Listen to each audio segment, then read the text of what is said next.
जय हिंद दोस्तों। तो मैं हूं ऋतुराज कुमार सिन्हा और आपका स्वागत है अपना बायोलॉजी क्लास ऋतु बायो में।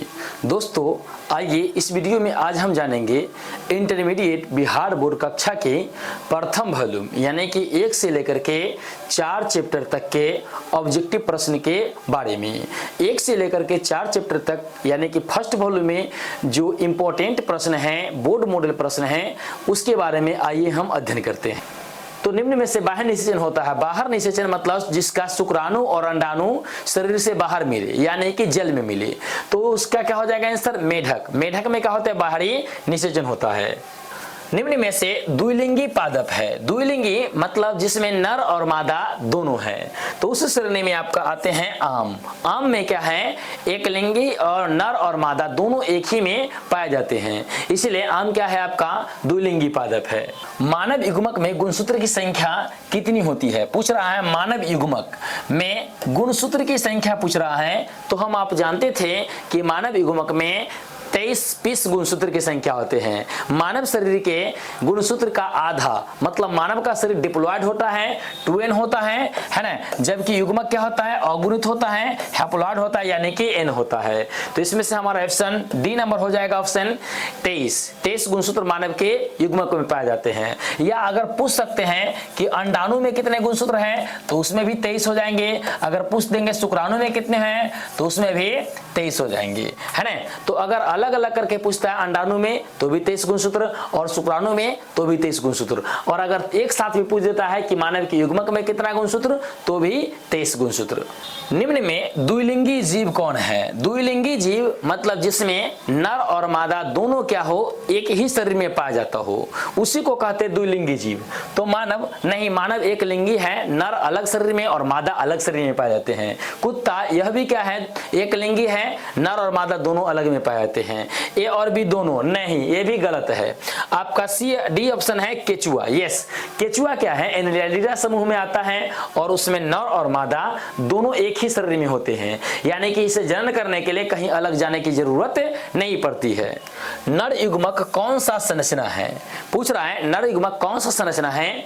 अब ये भी कुछ देर पहले हमने बताया है कि हैप्लॉयड डिप्लॉयड। तो हमारा शरीर क्या होता है? डिप्लॉयड है, मतलब 2 गुना गुणसूत्र पाया जाता है 2n के रूप में, लेकिन युग्मक क्या होता है? अगुणित होता है ना, मतलब हैप्लॉयड होता है। तो यहाँ पहला ऑप्शन कह रहा है त्रिगुणित होता है, नहीं है। द्विगुणित होता है, यह भी नहीं है। और सी ऑप्शन कह रहा है अगुणित होता है, हैप्लॉयड यानी कि n होता है ना। तो इसका आंसर क्या हो जाएंगे? सी हो जाएंगे। निम्न में द्विगुणित संरचना कौन सा है? द्विगुणित मतलब 2n के रूप में, है ना, मतलब डिप्लॉयड के रूप में 2n के रूप में कौन सा संरचना है?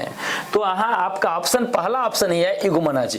युग्मनज क्या होता है? जब ओवम और स्पर्म ये दोनों आपस में मिलता है तो बनते हैं जाइगोट, है ना। तो इसमें नर मादा युग्मक अंडाणु और नर युग्मक शुक्राणु दोनों का गुण पाया जाता है। अतः यह n होता है अंडाणु और n होता है शुक्राणु, और दोनों मिलकर के 2n हो जाता है जाइगोट। तो ही पूछ रहा है द्विगुणित संरचना कौन है? तो द्विगुणित संरचना आपका युग्मनज होता है। इसे हम लोग हिंदी में जाइगोट या अंग्रेजी में क्या कहते हैं? जाइगोट भी कहते हैं। युग्मनज को ही क्या कहते हैं? जाइगोट। जेम्यूल्स का निर्माण किस में होता है? कह रहा है जेम्यूल्स। तो जेम्यूल्स का निर्माण बाबू किस में होता है? तो हम आप जानते हैं पहला है हाइड्रा, नहीं, इसमें मुकुल बनता है। दूसरा है स्पंज। यस, स्पंज में ही क्या आते हैं? जेम्यूल्स, छोटे छोटे जेम्यूल्स निकलते हैं और वह जेम्यूल्स से क्या होते हैं? नए स्पंज का निर्माण होते हैं। तो स्पंज में क्या होते हैं? जेम्यूल्स पाए जाते हैं। राइजोम के सहायता से काइट प्रवर्धन किस में होता है? राइजोम कह रहा है राइजोम। तो हम बताए थे आपको कि हल्दी और अदरक दोनों में क्या होते हैं? राइजोम। राइजोम के सहायता से होते हैं, मतलब अदरक भी है और हल्दी भी है, यानी कि ऑप्शन आपका क्या हो जाएंगे? सी ऑप्शन सही हो जाएंगे, है ना। यानी कि ए और बी दोनों, मतलब राइजोम में भी होते हैं, राइजोम अदरक में भी होते हैं और आपके हल्दी में भी होते हैं, उसके द्वारा जनन होते हैं आपको, है ना।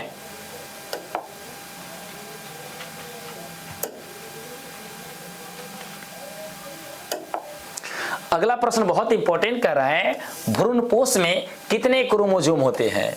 भ्रूणपोष में कह रहे हैं कितने क्रोमोसोम होते हैं? इस प्रश्न में ध्यान देने वाली बात है। अगर कहें अनावृत बीजी, अना अनावृत बीजी कहें तो अनावृत बीजी का अगर कहें तो अनावृत बीजी पौधे में जो भ्रूण पोष का संरचना होता है अगुणित होता है N, मतलब हैप्लॉइड होता है। लेकिन अगर आवृत बीजी कहें तो उसका जो है भ्रूण पोष का संरचना 3 होता है, त्रिगुणित होता है, जो आपको हम बता चुके हैं। तो यहाँ पर नहीं दे रहा है आवृत बीजी या अनावृत बीजी। अगर ऐसा प्रश्न रहे अनावृत बीजी या आवृत बीजी न देवे तो सीधे आपको 3N में मारना पड़ेगा। तो यहाँ पर आंसर क्या है इसका? सी हो जाएंगे आंसर 3N। लेकिन अगर कह देवे कि अनावृत बीजी तो क्या मारना पड़ेगा? N। या कह देवे कि आपका आवृत बीजी तो क्या मारना पड़ेगा? 3N। और अगर न कहे तो भी 3N मारना होगा। पराग भित्ति होते हैं तो हम पढ़ाए थे कि पराग भित्ति क्या होते हैं? द्विस्तरीय होते हैं। लेकिन अंदर से कै पाली में बटे होते हैं? अंदर से वह 4 भाग में बटे होते हैं। लेकिन स्तर पूछ रहा कै स्तर होता है? 1 स्तरीय, 2 स्तरीय, 3 स्तरीय।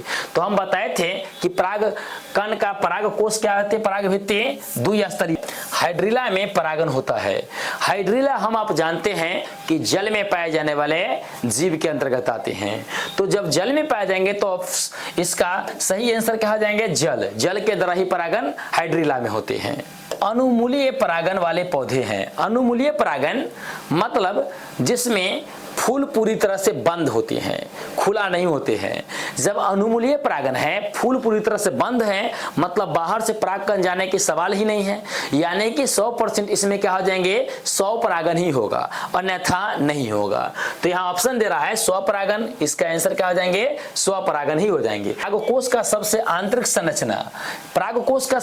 संरचना टैपिटम होता है। क्या होते हैं? टैपिटम। बाहर वाला क्या होता है? बाह्य परत होते हैं। दूसरा वाला अंतःस्थिसियम होते हैं। तीसरा मध्य परत होते हैं और चौथा क्या होते हैं? आपका टैपिटम होते हैं। यह क्या करता है? परागकण को भोजन देने का काम करता है। जब परागकण बनता है तो उसे भोजन देने का काम टैपिटम करता है।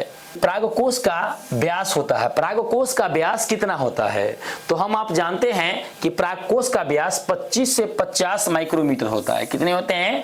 25 से 50 माइक्रोमीटर। ऑप्शन नंबर ए इसका आंसर हो जाएंगे। परागकण का निर्माण कह रहा है कहाँ होता है? तो परागकण का निर्माण किससे होते हैं? जनन कोशिका, कायिक कोशिका, आदि बीज कोशिका। तो परागकण का निर्माण आदि बीज कोशिका से होते हैं, जर्म कोशिका से होते हैं। परागकोश के अंदर में पूछेंगे कि कहाँ? तो परागकोश के अंदर में। पूछेंगे परागकोश के अंदर कहाँ? तो पराग पाली में, पोलेन पुट में, है ना। एक परिपक्व आवृत बीजी भ्रूणकोश में कितने केंद्रक होते हैं? तो हम आपको बताए थे कि परिपक्व आवृत बीजी क्या होते हैं? 7 कोशिकीय और 8 केंद्रकीय होते हैं। 7 कोशिकीय मतलब एक सबसे बड़ा कोशिका ऐसे करके, तो 1 2 3 4 5 और एक 6 कोशिका और एक ये पूरा वाला बड़ा कोशिका। तो 7 कोशिका इसमें हो गया और केंद्रक इसमें 1 2 3 4 5 6 7 और 8। तो 8 केंद्र की होते हैं। तो आवृत बीजी भ्रूण कोश क्या होते हैं? आपका 7 कोशिकीय और 8 केंद्र की होते हैं। तो यहाँ पूछ रहा है हमें केंद्र की, है ना, मतलब कितना केंद्रक होते हैं? तो आपका आंसर क्या आ जाएंगे? 8 केंद्र की होते हैं। एमेरफोफोलस फूल का लंबाई कितना होता है? तो एमेरफो फूल का लंबाई क्या होता है? 5 से इसका जो है 6 से 7 फीट लंबाई होता है। तो यहाँ पर ऐसा तो ऑप्शन है नहीं, तो हम लोग 7 के साथ चलेंगे। ए ऑप्शन 6 से 7 फीट एमेरफोफोलस फूल का लंबाई होता है, जिसमें पक्षी के द्वारा परागन होता है। मतलब क्या होता है? ऑर्निथोफिली परागन होता है।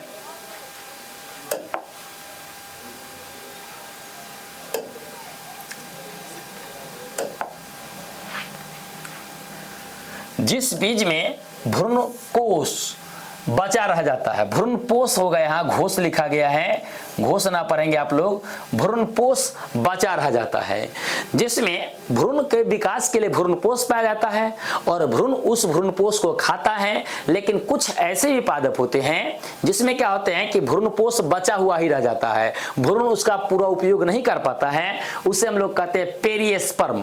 क्या कहते हैं हम लोग? पेरिस्पर्म। हिंदी में कहते हैं परिभ्रूणपोष, है ना। तो यहाँ पर ऑप्शन नंबर ए हो जाएगा, परिभ्रूणपोष हिंदी में देवे या अंग्रेजी में पेरिस्पर्म देवे, है ना। तो दोनों को आप मार दीजिएगा, या परिभ्रूण पोष कहें या फिर स्पर्म कहे।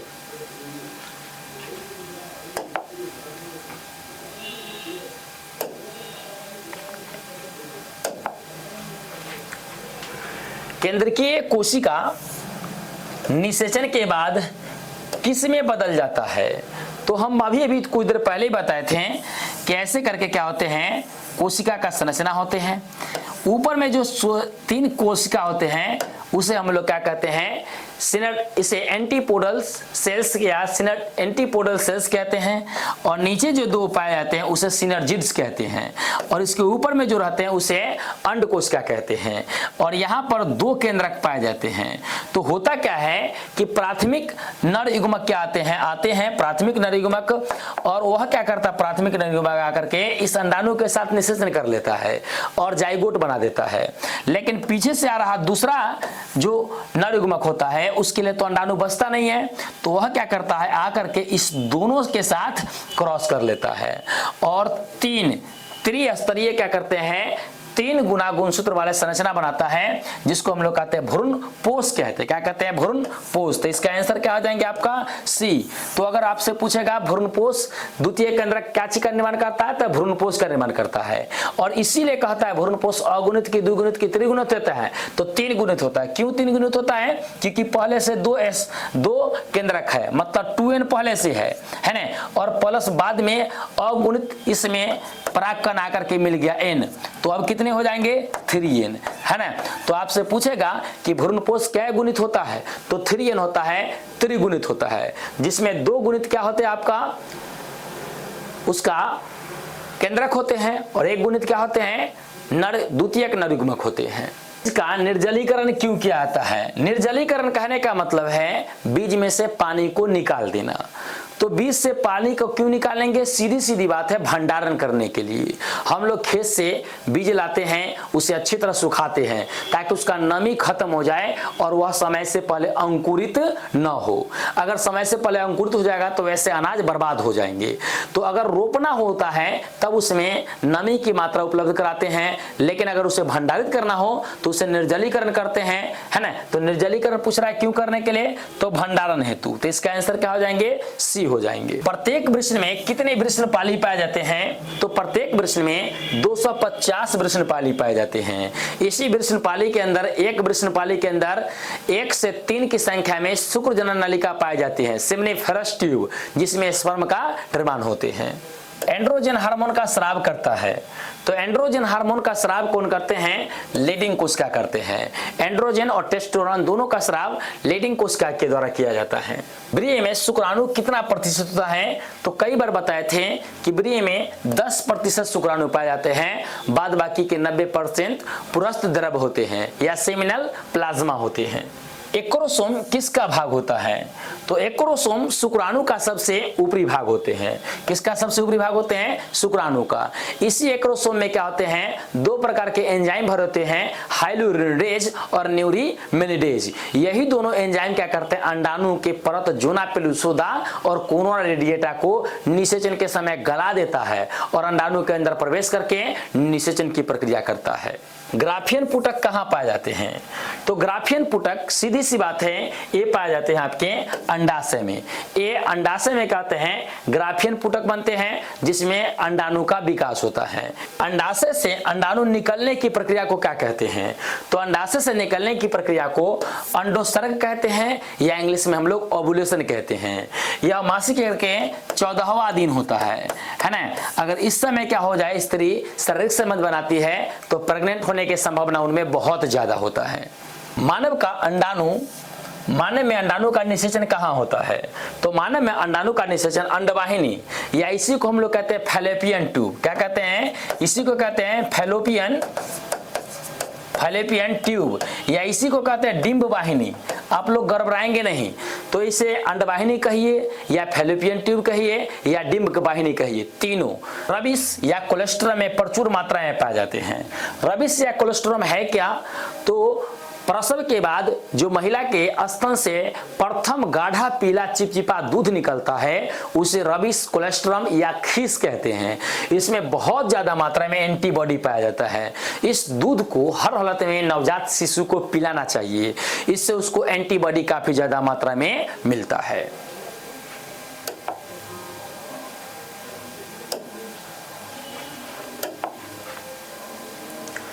किस जनन परत से रक्त एवं रक्त परिवहन तंत्र का निर्माण होता है?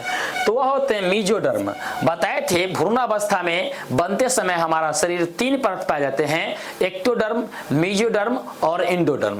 ये 3 परत होते हैं। तीनों परत से क्या होता है, हमारा शरीर बने होते हैं, जिसमें रक्त और परिवहन तंत्र किससे बनते हैं? मीजोडर्म से बनते हैं। कॉपर-टी रोकता है। कई जगह पर ये गलत दे देते हैं, यहाँ पर हम लोग सही जानेंगे। कॉपर-टी किसे रोकते हैं? निषेचन को। कॉपर-टी को गर्भाशय में लगा दिया जाता है और जब स्त्री पुरुष सेक्स करते हैं तो स्पर्म को क्या होता है, जब योनि से होते हुए गर्भाशय में स्पर्म जाता है तो कॉपर के तार होने के कारण, क्षारीय होने के कारण आपस में मिलता है और उसके प्रभाव से वो स्पर्म मर जाता है। और मर जाएगा जब स्पर्म तो अंडाणु के साथ निषेचन नहीं हो पाता है और स्त्री अनचाहे गर्भधारण से बच जाती है। एक बार में कॉपर-टी 6 महीना के लिए लगाया जाता है। गर्भ निरोध गोली का निर्माण किसके सहायता से किया जाता है? तो देखिए, गर्भ निरोध गोली के निर्माण में प्रोजेस्टेरोन हार्मोन का भी इस्तेमाल किया जाता है और एस्ट्रोजन हार्मोन का भी निर्माण किया जाता है। मतलब दोनों का निर्माण किया जाता है, यानी कि ऑप्शन आपका क्या हो जाएंगे? सी, ए और बी दोनों, है ना। इसका आंसर सी हो जाएंगे। मुख्य गर्भ निरोध गोली रोकता है, मतलब मुख से खाने वाला गर्भ निरोध गोली क्या चीज को रोकता है? अंडोत्सर्ग, निषेचन, ए बी दोनों या गर्भधारण? तो ये क्या करते हैं? अंडोत्सर्ग को रोकता है। आप जैसे सहेली, मालाडी, मालाएन ये सभी दवा सेवन करते हैं तो यह अंडाणु को निकलने ही नहीं देता है। ना अंडाणु रहेगा और ना ही उसका निषेचन होगा। यौन संचालित रोग से बचा जा सकता है, तो यौन संचालित रोग से बचा जा सकता है, कंडोम से बचा जाता है। मादा नसबंदी को क्या कहते हैं? तो मादा नसबंदी को हम लोग कहते हैं टिबोक्टोमी, जबकि नर नसबंदी को क्या कहते हैं? वासेक्टोमी। दुग्ध स्रावन के लिए जिम्मेवार हार्मोन है, तो दुग्ध स्रावन किससे होते हैं? तो यहाँ दिया रिलैक्सिन, बिल्कुल नहीं होगा। वासेक्टोमी, ये भी बिल्कुल नहीं होगा। यहाँ ऑक्सीटोसिन, तो यस ऑक्सीटोसिन हो जाएंगे। ऑक्सीटोसिन के अलावा भी पूछेगा तो एक और हार्मोन होता है जिसे कहते हैं प्रोलैक्टिन, है ना। कहते हैं प्रोलैक्टिन। तो ऑक्सीटोसिन भी होते हैं और प्रोलैक्टिन भी होते हैं। हमने बताया था क्लासरूम के क्लास में आपको कि दुग्ध स्रावन किस किस से होते हैं? ऑक्सीटोसिन और प्रोलैक्टिन हार्मोन से। यही दोनों हार्मोन क्या करता है? दुग्ध स्रावन कराता है। वृषण का तापमान कितना होता है? तो वृषण का तापमान शरीर के तापमान से 2 से 3 डिग्री सेल्सियस कम होता है, यानी कि 34 से 35 होता है। अब सवाल है कि क्यों कम होता है? इसीलिए कम इसका तापमान रखा जाता है ताकि कम तापमान पर स्पर्म बन सके। हमारा 37 डिग्री सेल्सियस तापमान पर स्पर्म नहीं बनेंगे, इसलिए वृषण का तापमान हमारा क्या होता है? शरीर के तापमान से 2 से 3 डिग्री सेल्सियस कम होता है। पुष्प से पुमंग को अलग करना क्या कहलाता है? यानी कि फूल है उसमें नर और मादा दोनों हैं, तो पुमंग को अगर काट कर हटाते हैं तो क्या कहलाता है? तो वह कहलाता है विपूषण। फूल से पुमंग को हटाना क्या कहलाएगा? विपूषण। सामान्यतः कितने गुरु बीजाणु से मादा युग्मक का निर्माण होता है? तो हम आपको बताए थे मोनोस्पोरिक विकास। क्या कहते हैं? मोनोस्पोरिक विकास कहते हैं। मोनोस्पोरिक मतलब एक बीजाणु का विकास, मतलब एक बीजाणु से 4 बीजाणु बनते हैं, लेकिन 4 बीजाणु में 3 बीजाणु क्या होते हैं? नष्ट हो जाते हैं और केवल एक बीजाणु से क्या होते हैं? आपके गुरु बीजाणु का विकास होता है। तो यहाँ इसका आंसर क्या हो जाएंगे? डी, एक बीजाणु का विकास होता है। परागकण का बाहरी आवरण क्या कहलाता है? तो बाहरी आवरण क्या कहलाते हैं? बाहरी आवरण क्या कहलाते हैं? पहला ऑप्शन है एनाइन, दूसरा है एक्साइन, तीसरा है ए बी दोनों और डी है विपूषण। नहीं, ये बाहरी आवरण क्या कहलाते हैं? एक्साइन। एक्साइन क्या है? परागकण का बाहरी, और एनाइन क्या है? आंतरिक आवरण होता है। 22+Y शुक्राणु को क्या कहते हैं? तो 22+Y वालों को हम लोग क्या कहते हैं? एंडोस्पर्म कहते हैं। यदि यह शुक्राणु अंडाणु के साथ मिलता है तो लड़के का जन्म लेंगे, है ना। लेकिन अगर कहेगा 22+X वाले शुक्राणु को क्या कहते हैं? तो उसे हम लोग कहते हैं गायनोस्पर्म। क्या कहते हैं? गायनोस्पर्म। और अगर यह स्पर्म अंडाणु से मिलेगा तो लड़की का जन्म लेगा। तो लड़का कब जन्म लेगा? जब एंडोस्पर्म मिलेगा, और लड़की कब जन्म लेगा? जब गायनोस्पर्म मिलेगा। तो यहाँ पर प्रश्न है 22+Y वाले शुक्राणु को क्या कहा जाता जाता है तो उसे क्या कहा जाएगा, एंडोस्पर्म।